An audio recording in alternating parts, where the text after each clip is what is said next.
Guys, is it recording? Okay. Hey, what's up, guys? This is Chef Josh again with Kyle Sushi Catering. I'm here again tonight, here in Bellevue, and tonight I'm sharing these local trumpet mushrooms with you. Yeah, it's like they're really nice, fresh, little nutty flavor to them, and I want to show them to you how to sear them, and you can eat them seared, or you can roast them, you can bake them.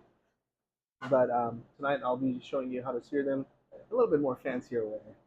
Let's get into it. Yep. We'll take a couple.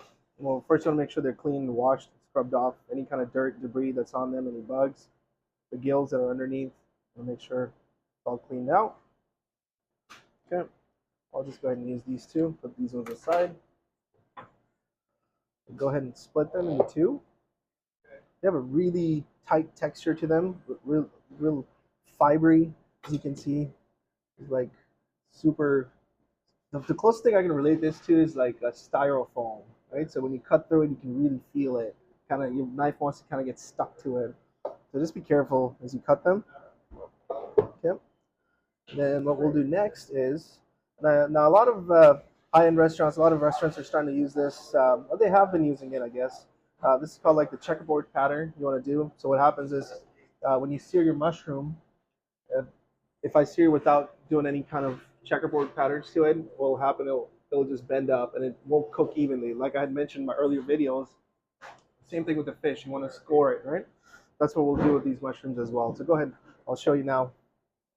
And so what you want to do is just do nice, even scores to it. You don't have to do it fast. I'll go slow just so that everybody can see it here. Okay. So go this way. This will prevent the mushrooms. Oops, I guess we got one, lost one there. Make sure it's nice and even. Okay.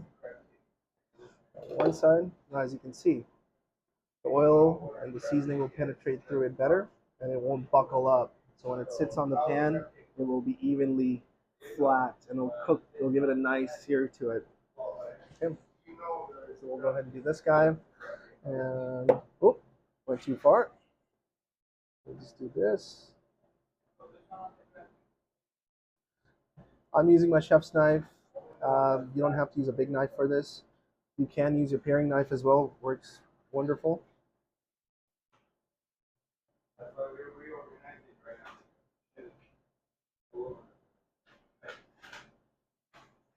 Yep, we got the two here.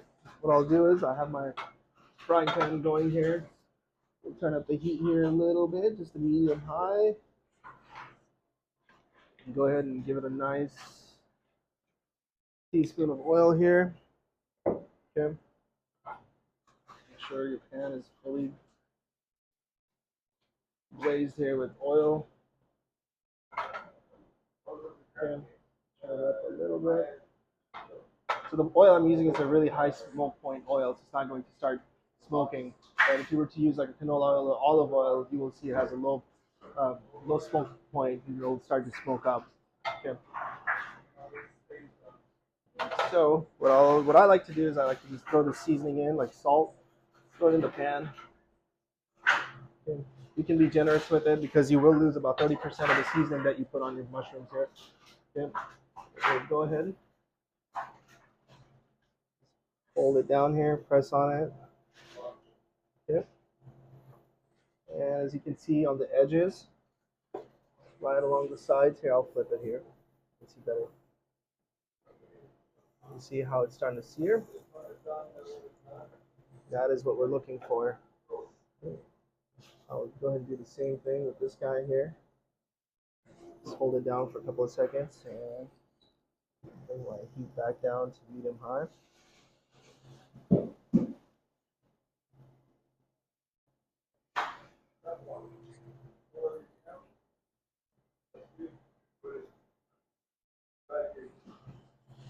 I don't have brandy tonight, but normally what I would do is I would sear the both sides and flambe it with a little bit of brandy and some cinnamon and even honey sometimes just glaze it up.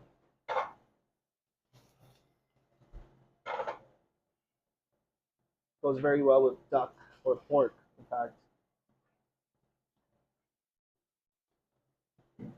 see what we have here. See, you can see it's starting to sear, it caramelized, get a nice pattern to it, and it's cooking evenly.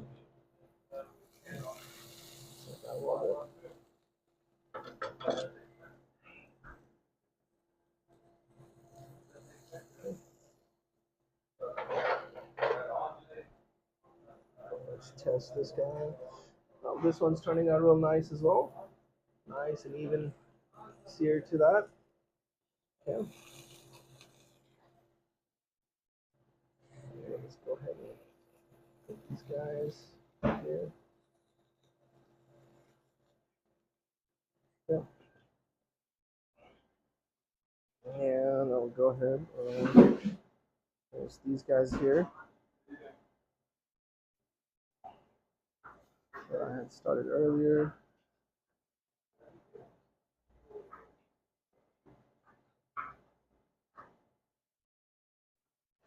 Okay.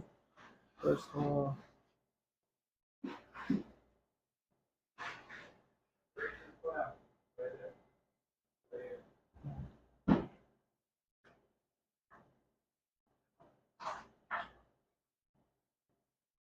Okay. Now it's time to flip these over. Look at that, guys. What a beautiful sear to that. Nice color, they're not burnt, beautifully caramelized. You could just smell this aroma, the nuttiness. Fabulous. Party in your mouth. We'll do the other side. Okay. And I can throw some bok choy with that as well. Why not? Yeah.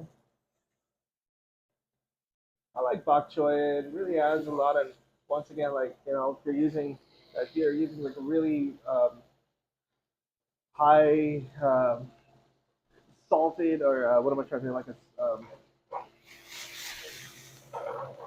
what's the word I'm looking for? Hey guys, so next I'm just gonna add a little bit of bok choy to this. I really love bok choy. You know, it really adds a lot to your dish, whatever dish you're cooking, particularly with fish, or even pork or duck as well. Chicken, it goes okay. Um, with any savory dishes, it adds a lot of nuttiness in and a lot of sweetness, and not to mention the crunch as well. I'll push this down here. Meanwhile, I will go ahead and use our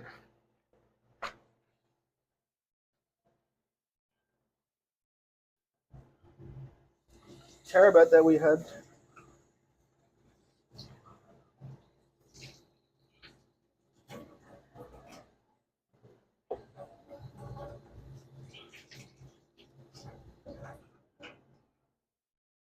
laid out earlier.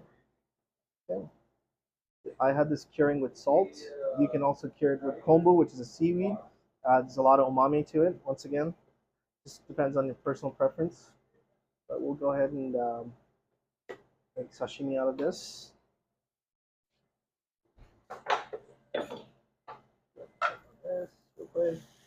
As you can see, bok choy is starting to caramelize as well. Mushrooms are almost there. Go ahead and set it on top of this one for now so it doesn't overcook.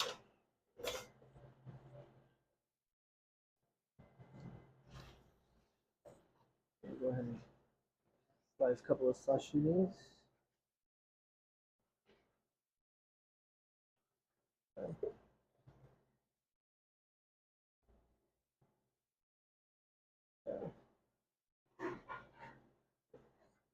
Set that here.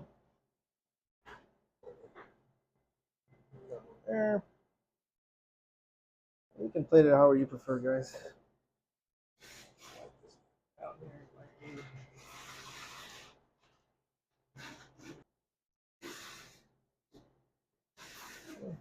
Oops.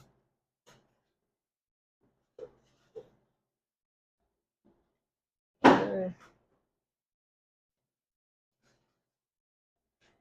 Yeah.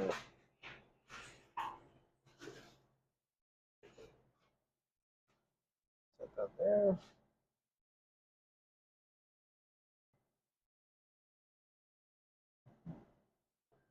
That. And piece as well. Why not? We'll use that as well. Okay.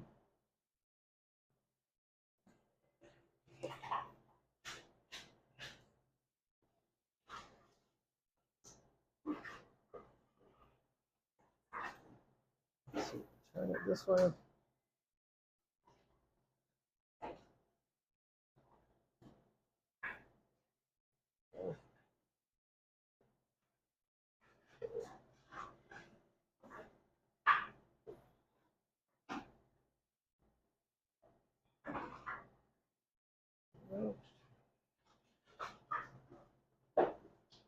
So it wants to curl this way, so we'll go ahead and curl it.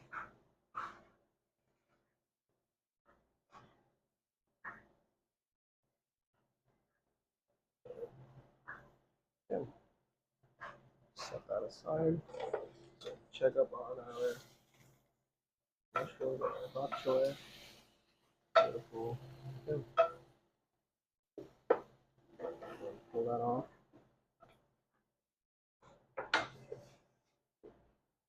Okay.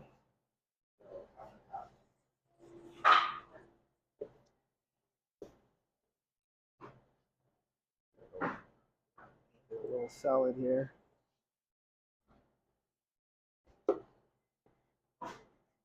Whew. A little hot. Set that there.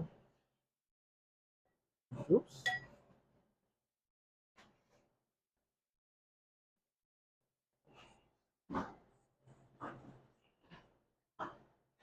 What I'll do with the mushrooms, I'll just go ahead and dice them up.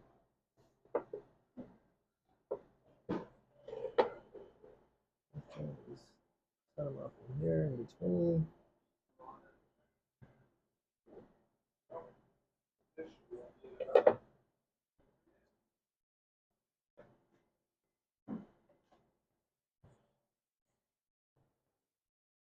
Okay, we have some caviar that we can use here. Okay,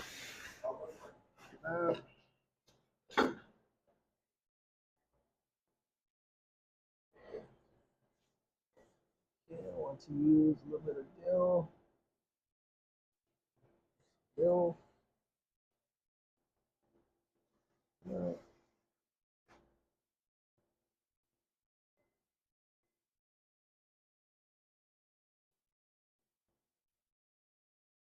Just lightly. So dill is really a very strong herb. I don't like to overpower it. I don't want to use it too much. Okay.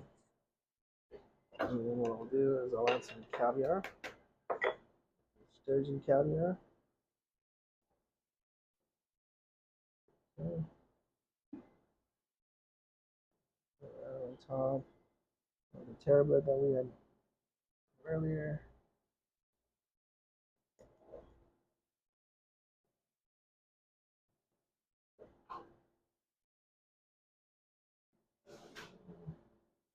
Yeah.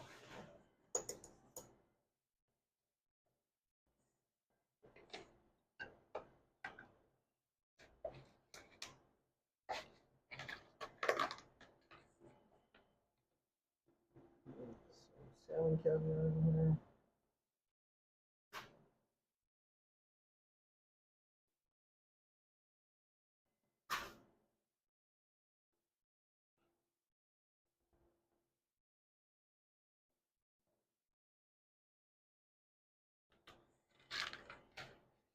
Okay, so guys,